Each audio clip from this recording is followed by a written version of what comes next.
pretty. Yeah. Yeah, I don't even know how long we stayed in there, but we stayed a pretty good while.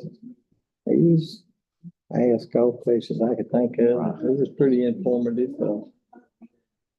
maybe we can sit down and talk sometime. You know, it's an option. Because one thing I found out was that we can have one.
Good. I'd like to call our Monday, October 14th, 2024, regular Bladen County School Board meeting to order. I'd like to thank all of you for being here and your interest in Bladen County schools and the things that you do for us and our children. And at this time, Mr. Clark will give our invocation. After that, some students from Elizabethtown Primary School will lead us in our pledge of allegiance. Let's pray. Dear Lord, we come to you tonight asking for guidance and wisdom as we strive to make the best choices for the children here at Bladen County Schools. Also remember the families out west in North Carolina that have suffered so much loss and a long ways to go. Keep them in your prayers. Amen. Chairman and board members, tonight we have the following students from Elizabethtown Primary School who will be leading our pledge of allegiance. Ariel Ballard, Jason Bonds, Nora Bridgers, Joshua McKenzie, Ava McSwain, Mai Wynn, Joshua Williams, and Ripley Bonomo.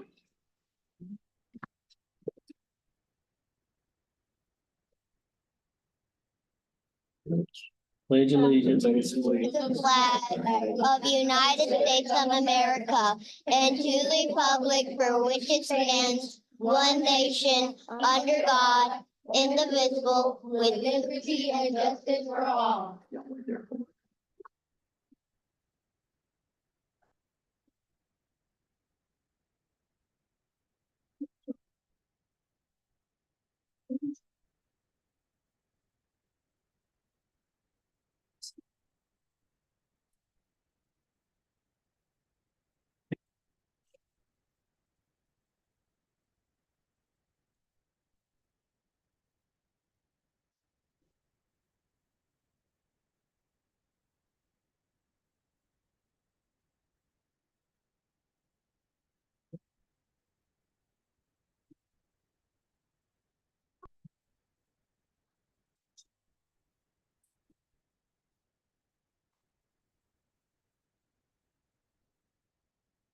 Hi, everybody, right here, big sound.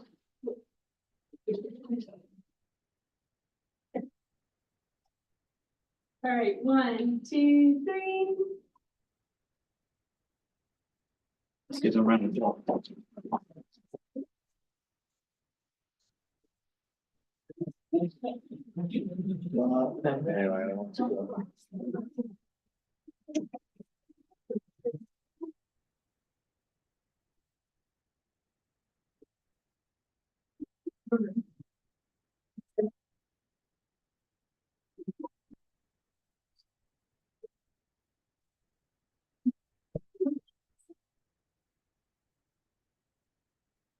We'll move on to number 4, adoption of the agenda. This time I'd like to entertain a motion that we approve tonight's agenda. I move that we approve the agenda for tonight. Right. And moved and properly seconded that we approve tonight's agenda. Is there any discussion? Not all those in favor, let it be known by saying aye. All opposed likewise. Here's none. Motion carries to adopt the agenda for tonight. Number 5, approval of consent agenda. Entertain a motion to approve the consent agenda. Make a motion, we accept. Second motion. Moved and properly second, that we approve tonight's consent agenda. Is there any Yes, questions, comments? and we got our delegates in place. I know we were, Yes, we've got, Mr. Benton, Mr. Porter, some direction for that. I thought we were getting more. I think we can add more, but I know we had conflict registrations for them, but, if we can add, if y'all want to, then we can do that. So I think we have up to 4, I think it is. And they just, you can attend just the delegates meeting in the afternoon. I'll check that, but I'm. If we have any extra board members going, we need to, you think about. Right. Yeah, we have, just 2 right now for the conference, but yeah, we do, I think we have 2 more slots in kids. Nothing virtual. No, still nothing virtual. Any more discussion? There's none. All those in favor, let it be known by saying aye. All opposed likewise. There is none. Motion carries to approve the consent agenda. Number 6, spotlights and recognitions. Don't have any for tonight. No. Okay, there's none for tonight. We'll move on to number 7, citizen participation. Anyone signed up for tonight? Okay, move right along. Number 8, information items. 8.01, audit report. Ms. Harrison. Thank you. Chairman, we have Mr. Anderson Smith White with us tonight to, speak about audit report for the 23-24 school. Good evening. In front of you, you should have a balanced set of financial statements and a 3-page letter. The letter is addressed to the board as the board is the one to contract with us and the local government commission to perform the audit of management. That letter is just to let you know that the audit, when it's planned, we were here in July, performed on-site procedures, everything we requested, went fine with no disagreements with management on how to apply accounting principles or adjustments to make to the general ledger or uncorrected misstatements that we noted that we refused to. So basically just letting you know that the audit went fine. We have submitted the audit to the local government commission for their approval, and that should come within a week or so. So, the purpose of tonight is just to kind of go through the balanced set of financial statements. You actually hire us to conduct the audit to let you know that the financial statements are accurate. When you look at page 1 of the balanced set of financial statements, that is essentially our opinion letter, letting you know that we believe these financial statements are accurate, reflect the net position and the fund balance of the school system as of June 30, 2024. So it's what's considered a clean, unmodified opinion. There are 80 pages here. It's a lot of information. I can't cut anything out. Again, we have fund balance and net position as two measurements of your equity. And to me, for management's purposes, for the board's purposes, for budgeting, I tend to think fund balance is a much more important number than net position. Net position is basically you take your fund balance, you add your fixed assets, subtract the pension liability, that's a state liability, and that comes up with the total value of the company or the school board as of June 30, 2024. But fund balance is what you have available to appropriate, what you have available to spend. It is your current assets, mostly in the form of cash, minus your current liability, payables, accrued salaries for vacation time when you're talking about the school food service fund. So I'm going to point out a couple of those fund balance numbers found within these statements. If you would turn to page 14. Exhibit 3, if I was to pick 3 exhibits that are the most important, or 4 exhibits that are the most important exhibits to focus on, it's exhibit 3 and 4 and 7 and 8. Those are income statements and balance sheet for your governmental funds and for your school nutrition funds. So exhibit 3 is a balance sheet for your governmental funds. And the 2 most important columns here are that general fund and other special revenue fund. Those are your local sources of money available to appropriate. When you look at the bottom of each of those columns, you see that your total fund balance in the general fund is $1,471,000. That's an increase of $63,000 from last year. Your other special revenue fund has a fund balance of $4,046,000. That's a decrease of $467,000 from last year. So you essentially, in the local funds, netted about a $400,000 loss, and you have about $4 million available for appropriation before those funds run out. So I think one of the key things to look at when you're looking at fund balances in comparison to how much you're using. So 400,000 to 4 million, you've got lots of years that you can operate and do the exact same things, barring unfunded mandates from the state. But that direction is not worrisome. You're not using more fund balance than you'll have in the next 2 or 3 years. So not necessarily, not exactly a break even, but still plenty of reserves to cover this past year. And if the budget can remain similar for future years, you've got plenty of fund balance to cover that. The other special revenue fund does have some restricted sources of funds, Medicaid, ROTC. There's some state and federal grants that actually run through there. It's not all local funds. And so there is $798,000 of restricted fund balance that has to be spent on the programs that it was received. You also have capital outlay funds. Total fund balance there, $1,396,000.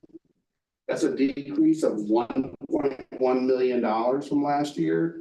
But that was essentially you spending the last pieces of Hurricane Florence money that you received 10+ years ago to cover the disaster recovery for that hurricane. those funds had to be storm damage from long ago. So you spent those out. You don't have any more restricted fund balance for that purpose in that fund. So that $1.4 million is essentially viable for capital outlay.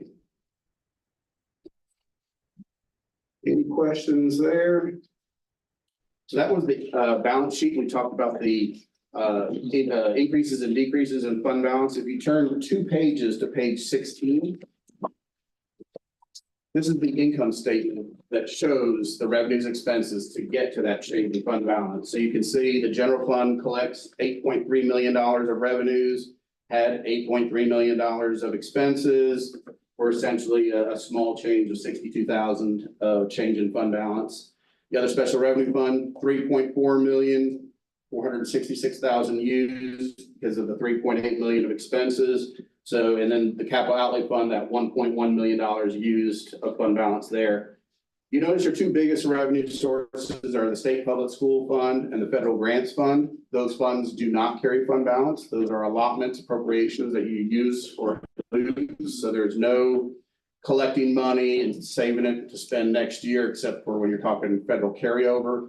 But you essentially request that money as you spend it. So there's no fund balance in those funds. And those make up $50 million of your spending this past year. I will point out of the $14 million in the federal grants fund, 7.6 million of that was ESSER funds, the education stabilization funds. And those funds are expiring right now as we speak. So that's a non-recurring revenue in that fund that we won't see in future years. A lot of that being spent on air quality, windows, air quality, and learning loss. So there are some programs funded with those funds that in order to continue would have to be funded locally. And that made up, again, 7.6 million of the 14 million this year in that fund. Any questions about either of those? All right. If you would turn to page 22, exhibit 7.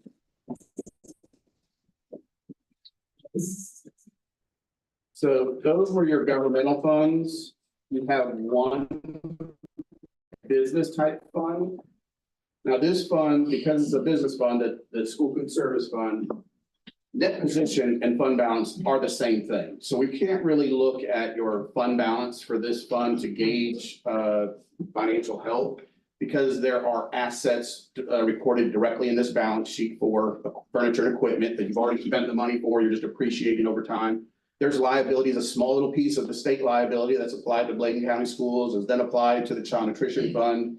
There's a liability, again, that you don't pay as a liability, you pay as a percentage of salaries of covered employees. So every dollar of salary of an employee that's eligible for retirement, you pay 25 cents to the into the pension and post-employment benefit plan. So those liabilities are really liabilities of the state, but they're apportioned to this Child Nutrition Fund directly on this balance sheet. So I like to look at cash as the better gauge. And you look at the top of that exhibit, that column on page 22, $1,081,000. That's an increase of $22,000 from last year. So positive cash flow. Last year, you actually used $75,000, but the biggest change here, you did increase federal reimbursements, but with that comes increased food costs. But the biggest change was not collecting indirect costs. Indirect cost is basically an overhead that this fund pays to the other special revenue fund for the fact that they don't have to have their own HR department, their own finance department, their utilities. That indirect cost rate can only be charged if you have 2 months of working capital on hand. And you're right at that 2 month, $50,000 revenue stream into governmental funds that did not repeat this year. Again, part of why you use so much fund balance in Fund 8. But again, it does help the cash flow of this fund. This fund is going to, for future years, I think, with inflationary costs, salary increases, if you're not cash flowing positive or break even, at some point it becomes a liability to local government funds, because you have to feed every kid. You have to provide them food, and when they run out of money, it comes out of local. We're seeing a lot of districts that benefited the last few years of having every kid eat for free under the COVID-19 feeding program. Well, that came to an end 2 years ago.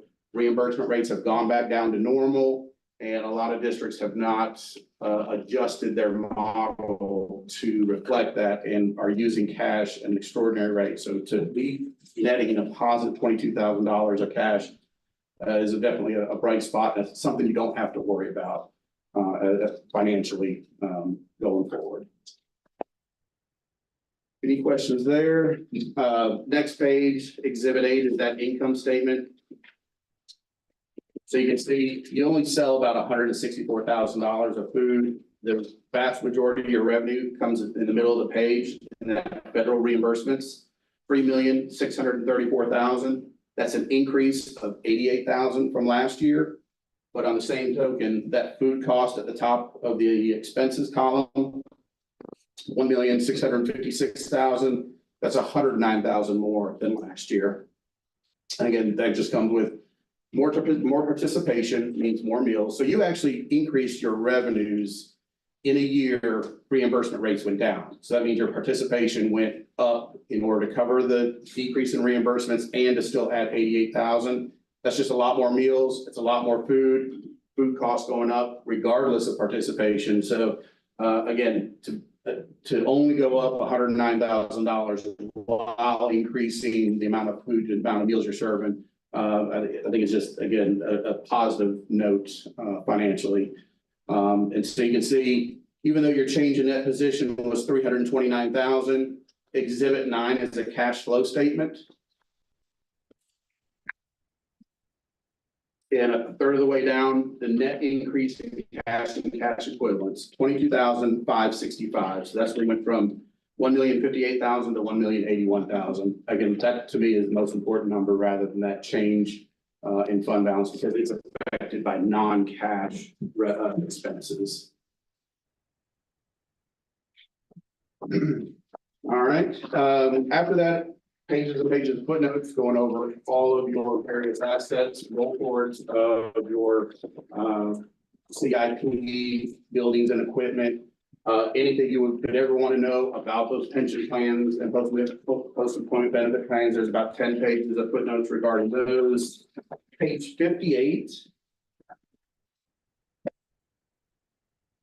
Past all those footnotes, there's a couple of extra schedules. Page 58 is a more detailed income statement for your general fund. So again, to me, exhibits 3, 4, 7, and 8 are quite important.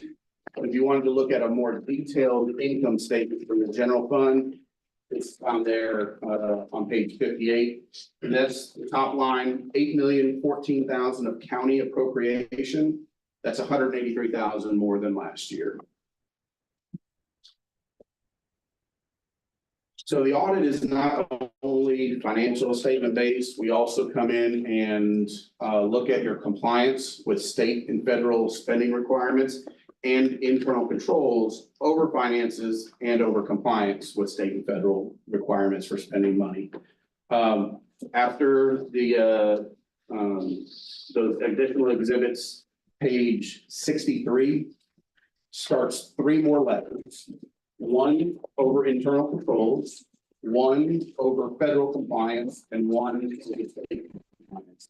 Those 3 letters as well are clean, unmodified approved. We noted no significant deficiencies or material weaknesses in internal controls. We noted no question cost or violation of state and federal requirements when spending the federal dollars that we audited as major and the state dollars that we audited as major. Every one of your programs over $750,000 has to be audited once every 3 years for compliance. And the state public school fund has to be audited every year. This year, we audited your child nutrition funds, your Title I funds, and then those COVID-19 education stabilization funds. Those are found on page 69, that list. And on the state side, again, state public school fund every year. We also audited your CTE, PRC 13 state months of employment state dollars, and also your North Carolina pre-K program.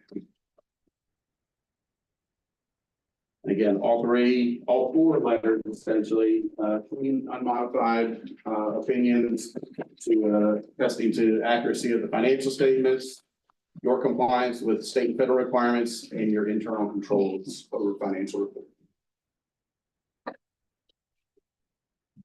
And that's all I've got, unless there's any questions, I'm happy to answer them now. I also have, at the bottom of that first exhibit, page 3, is my phone number. Happy to answer any questions, you might have later on as you're reading through all 80 pages. Again, the audit went smooth,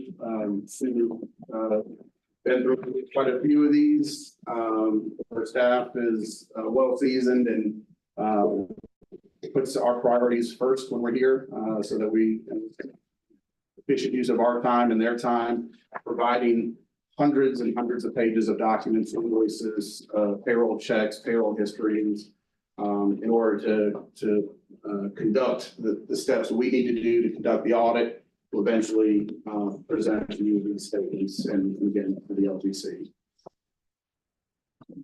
Good job. Good job. Thank you very much. Thank you. Thank you. Hey, thank you.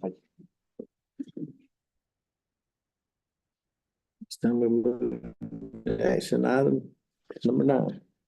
9.01 approval of HVAC replacement for Dublin Primary, Mr. Benny Leonard. Good afternoon, Governor Board. We here tonight to ask for approval to move forward to replacing the Dublin Primary School HVAC system. It was one of the broken schools. We put some pieces together and it's holding, but it's not going to happen.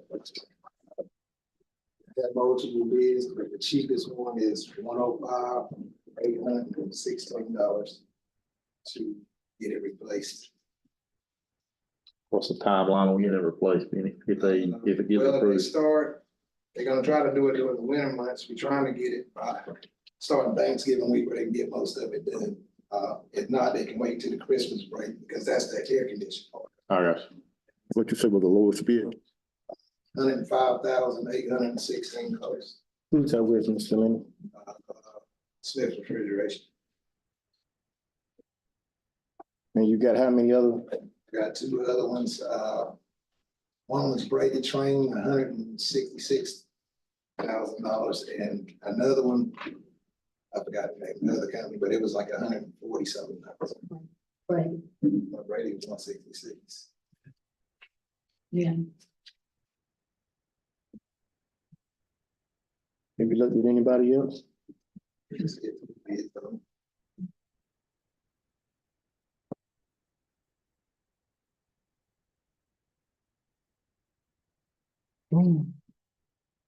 Motion approved. All right. Second. Okay, been moving properly seconded, any discussion? There's none, all those in favor, let me know by saying aye. All opposed likewise, there's none, motion carries. Thank you. Okay, we'll move on to number 9, closed sessions. At this time, I'd like to entertain a motion that we go into closed session for the purpose of discussing personnel as per NCGS 143.3 and to consult with an attorney if needed as per NCGS 143.3 and to discuss student reassignment and student discipline as per the 1974 Family Rights and Privacy Act. I move that we go in closed section. Moving proper second, we're in the closed session, any discussion? There's none, all those in favor, let me know by saying aye. All appears, so we are now going into closed session and closed session tonight will be here, so we're going to have to dismiss y'all.